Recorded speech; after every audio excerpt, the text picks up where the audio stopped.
Assalamu alaikum wa rahmatullahi wa barakatuh.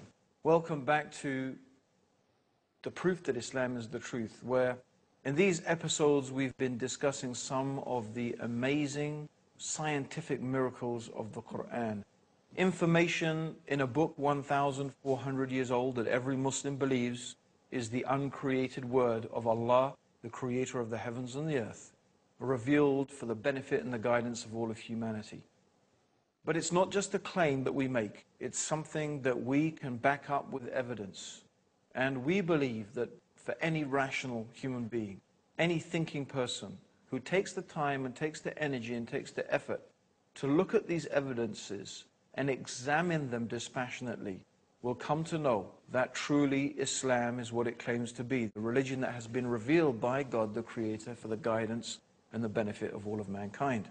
And in our last episode, we were talking about some amazing facts in the Quran concerning the universe, how the Quran had described the universe is expanding, that the universe has a common origin, and that the universe that we know it as today was formed out of a gaseous mass, and how all of this information was only discovered recently.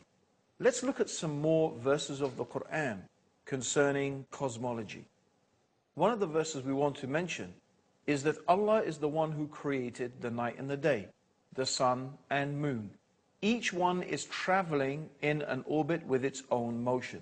Now it's interesting that the Arabic word referring to movement with self-propelled motion is the verb sabaha. And yasbabuna is what the actual text mentions. Now, this implies a motion that comes from the body in question itself. So if it takes place in water, it means to swim. If it means on land, it means to walk.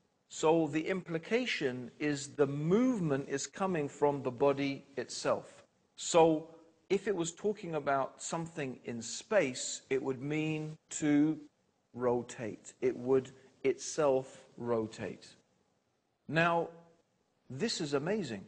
The Quran is talking 1,400 years ago about the earth and the moon and the sun rotating. If you are perhaps thinking that the sun is static, it's not. The sun, as does the earth, as does the moon, they all rotate. Of course, the earth, however, rotates around the sun. The sun rotates around its own axis. So it is actually quite correct, is saying. And of course, the earth is in orbit around the sun. And also, by the way, the sun is also in orbit. But it is in orbit round the center of the galaxy. In fact, it is believed that ultimately, if the sun keeps going in its orbit, it would ultimately end in what is known as the solar apex, a sort of position that it will end up in the center of the galaxy. So what we find here is that the Quran is talking about things that no one could really know this information 1,400 years ago. It is scientifically accurate. The idea of the alternation of the night and the day and of the spherical nature of the earth is actually implied in the 31st surah and the 29th ayah of the Quran. Have you not seen how Allah merges the night into the day and the day into the night? And in another verse, the 39th chapter, in the 5th ayah, or the 5th verse, the Quran mentions He coils the night upon the day, and He coils the day upon the night. And this word that is used in the Quran, in the original Arabic, is kawarra. Kawarra, in its original meaning, means the action of coiling a turban around your head. Coiling a turban. So it describes kawarra, how the night and the day coils one round the other. And you can find that the description of the interpenetration of one sector by another is expressed in the Quran just as if the concept of the earth's roundness had already been conceived at the time.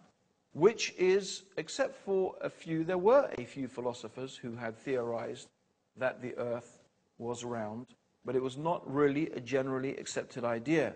But it is something that is implied in the Quran, and certainly we can gather this today from our present day knowledge. It's a very another interesting aspect that in one place in the Quran, the word that is used to describe the shape of the earth is the same word that is used to describe the egg of the ostrich. Now, looking at this globe, for example, you may imagine that the earth is completely spherical. But in reality, that is not the case. The earth is slightly misshaped. It is not a perfect sphere. And in fact, slightly elongated, rather like an ostrich egg. So it is incredible also that the Quran is describing that shape of the earth. At least this is a possible interpretation of those verses. Certainly we can say that none of these things actually contradict present modern scientific knowledge. In fact, if you think about it, if we were only to bring a book 1,400 years old and you were to find absolutely no contradictions, and I don't mean here to say that the Quran affirms anything. Let's say it doesn't affirm any scientific knowledge. Let's say it didn't even preempt any scientific knowledge. Let's say there was nothing special in the Quran, which of course is not the case because I've spent a couple of episodes showing you exactly how amazing the Quran is when it talks about aspects of the universe and the world in which we live. But let's just say those things were not there. Let's just say there was nothing that contradicted present day knowledge. That itself alone would be remarkable. Because the superstitions and the beliefs that people had 1,400 years ago were remarkable. For example, the ancient Greeks believed that the Milky Way is the band of stars that you can see in the sky. In fact, it constitutes our galaxy. They believed that the Milky Way was produced when a particular Greek goddess was breastfeeding her child, and the child bit her breast and her milk spilled out, and that's how the Milky Way got to be in the universe. That's their legend of how the Milky Way came to be there. Of course, today we probably all had a good laugh at that and how totally ridiculous it is. How come the Quran does not have any stories like that? How come the Quran does not have any fantastical descriptions of the origin of the universe and the earth? We find it doesn't. We find that what it says can be perfectly, easily, and sensibly reconciled with modern scientific knowledge. No. Indeed, many of the verses preempt what scientists have discovered today. Don't go away. We've got more for you in the next part of the proof that Islam is the truth after the break.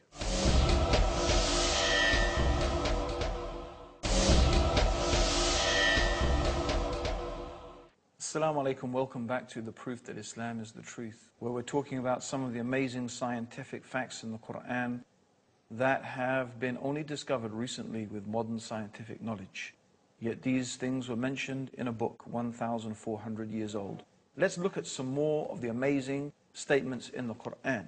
In the 10th surah, in the 5th ayah, the 5th verse, it says, "It is He," meaning God, Allah, "who made the sun a shining lamp and the moon as a light, and measured out their stages." Now the Quran describes the sun as siraj. Now the word siraj means torch, means it's something that generates its own heat and light. Whereas the moon is described as a nur. Now a nur means a light that is originating from another source. And of course this is the correct understanding. The moon reflects the light of the sun. It's common knowledge today, but not necessarily so in the time of the Prophet Muhammad.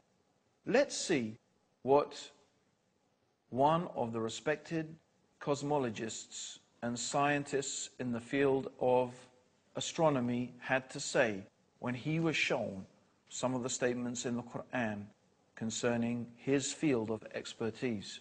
Professor Yoshidi Kusan, who's the director of the Tokyo Observatory in Tokyo in Japan, and this is what he said: I say, I am very much impressed by finding true astronomical facts in the Quran. And for us modern astronomers who have been studying a very small piece of the universe, we have concentrated our efforts for understanding that very small part. Because by using telescopes, we can only see a very few parts of the sky without thinking about the whole universe. So by reading the Quran and by answering to questions, I think I can find my future way for investigating the universe. What he's saying is that the one who is writing the Quran, the one who is revealing the Quran, the one who is speaking the words of the Quran, is talking as if he is looking at the whole universe together, as opposed to the scientist who concentrates on observing this bit or that bit of the universe, which is what most astronomers do. Who is it that sees the whole universe altogether?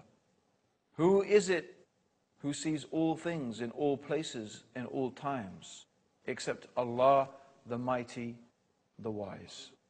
So these are some of the amazing scientific facts, and we're going to move on also to another area that particularly interested me, because when I was at school, one of the subjects that I studied was geography, and a sub-subject of that was, of course, geology. And I do remember when I first read the Quran 20 years ago, and it was reading the Quran that motivated me to embrace Islam. One of the things that stuck in my head, and I remember it until today, was coming across the descriptions in the Quran of mountains.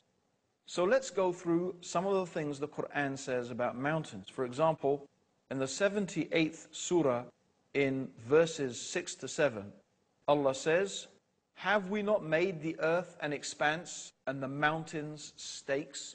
The word that is used here is otad. Otad, meaning stake, is like the peg of the tent. So the peg of the tent goes into the ground. It holds the rope that holds the tent. So you have a small part of the peg sticking up from the ground, but the majority of the peg is inside the ground.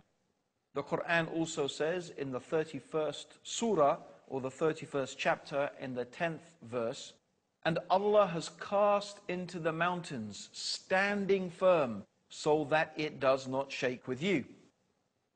Now today, with modern sonar technology, they have been able to bounce sound waves down through the Earth's crust. And according to the different rates at which the sound waves are reflected back and are measured, they can tell the different density of the Earth's crust as opposed to what is hard and what is soft, what is from the crust and what is from the magma. And what they have discovered with this technology is exactly what the Quran was saying 1,400 years ago, that the mountains have roots. The mountains, like the peg of the tent, not only do they go above the Earth's surface, the mountains go deeply into the Earth's core. And they act, it has been theorized, as stabilizers. They help to stabilize the Earth's surface. And there's two ways in which they do that. Number one, because the Earth is composed of tectonic plates. The crust of the Earth is actually made of different plates. And it is the movement of these plates that causes earthquakes. When these plates move against each other, the friction of that movement causes earthquakes. And that's also what they think how continental drift has happened. Originally, they believe all the continents were one continent, and then because of plate tectonics, it moved. But the Quran is saying is the mountains act as stabilizers. They help to stabilize the Earth's crust. And this is something that has actually been theorized by modern geologists. There's another way in which the mountains may act as a stabilizing factor, and that is to do with the rotation. Maybe if you try and spin something, you will find that if it is not really spherical, it will start to rotate, and then it will start to wobble out of shape. And it is possible that the mountains actually act as a counterbalance to keep the Earth's rotation smooth. I do stress, of course, that these are theories, but it is very interesting what the Quran is saying 1,400 years ago, and that it seems to be preempting the ideas and the knowledge that is being produced by modern-day science. Certainly, it is a fact that is established that the mountains have roots, and the Quran is saying that the mountains are like autad, the pegs of a tent. So this is a remarkable scientific fact. It's one I remember sticking in my mind when I first read the Quran about 20 years ago. So these are one of the remarkable things. Also, the Quran mentions some aspects of animal and plant life. For example, the 16th chapter of the Quran is called Surah An-Nahl, which means the surah of the bee. And one of the aspects of the Quran in this surah, it is talking about the bee. And it's very interesting that the word that is used in the Quran for the bee that flies around gathering honey or gathering the nectar for the honey, it is used in the female form. The gender that it is used is feminine. Although until recently it was believed that the bees were actually soldiers. They were males, and the ruler of the hive was a king. But as it happens, in fact, we know that the bees are indeed female, and they are owned, or they are headed by a queen. That's why we say the queen bee. It's also true that the Quran mentions that plants have different genders, and the winds are a means of fertilization for the plants. So in the 15th chapter of the Quran, in the 22nd verse, it says that we, meaning Allah the Creator, this is the we of nobility. Does not mean there is more than one God, of course. It is we in the sense that royalty uses the term we. It's a sense of honor and nobility. So the royal we, they call it. We sent forth the winds that fesontate. That means that the fertilize things. These are all recently discovered things. Also, we find the Greek philosopher Democritus, who lived from 460 to 361 BC. He advanced the theory that matter was composed of tiny indivisible particles called atoms. And they believed that this was the base upon which all of things were made, and there was nothing smaller than the atom. However, modern science has discovered that atom is in fact divisible, and the atom has been split, and the atom itself is composed of smaller elements.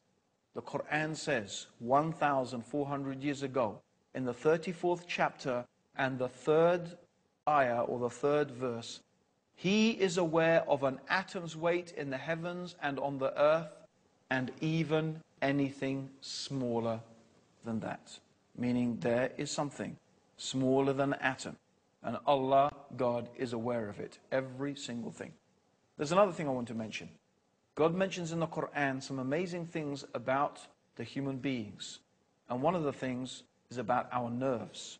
Here is a very frightening and terrifying passage of the Quran. It's mentioned in the 75th chapter in ayahs 3 to 4. Does mankind think that we cannot assemble his bones? Nay, we are able to put together in perfect order the very tips of his fingers.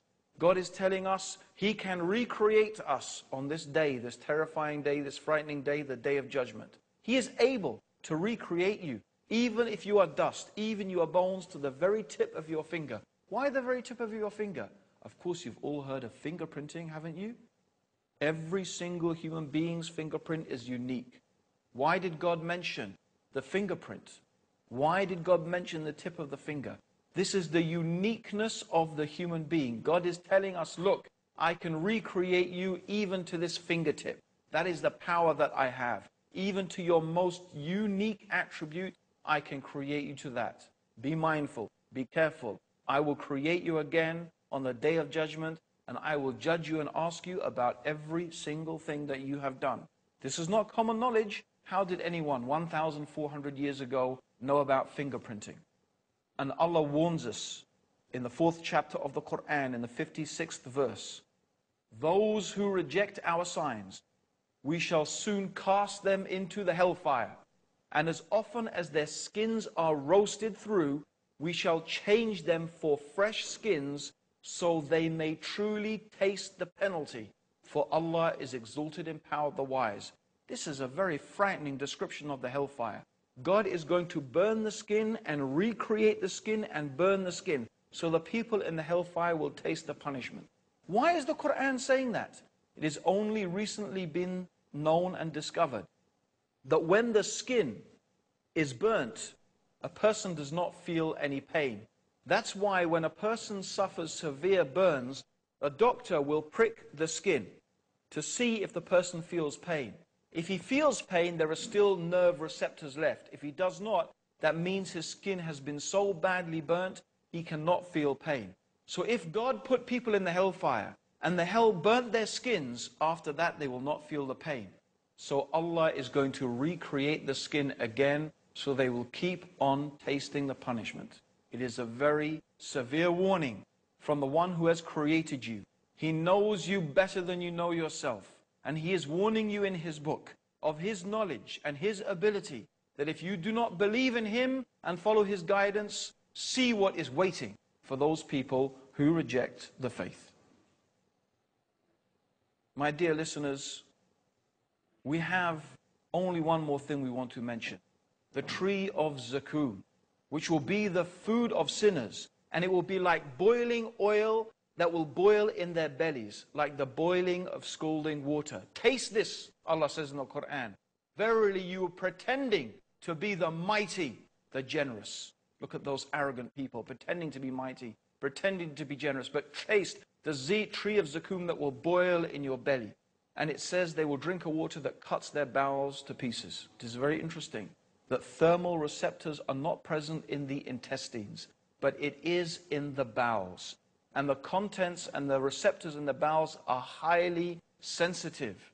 It's a very, very sensitive area, and that is where pain is initiated. It's not a common knowledge 1,400 years ago, but it is a fact that is mentioned in the Quran as a stark warning to all those people who reject faith in God. God has combined the scientific facts with the severe warnings of those who disbelieve in Him. Our invitation is to invite you to His mercy, to His guidance and His forgiveness by accepting these truths, the proof that Islam is the truth. Join us in the next episode for some amazing prophecies of the Prophet Muhammad and the Quran. And until then, may God's peace and blessings and guidance be with you. Assalamu alaikum wa rahmatullahi wa barakatuh.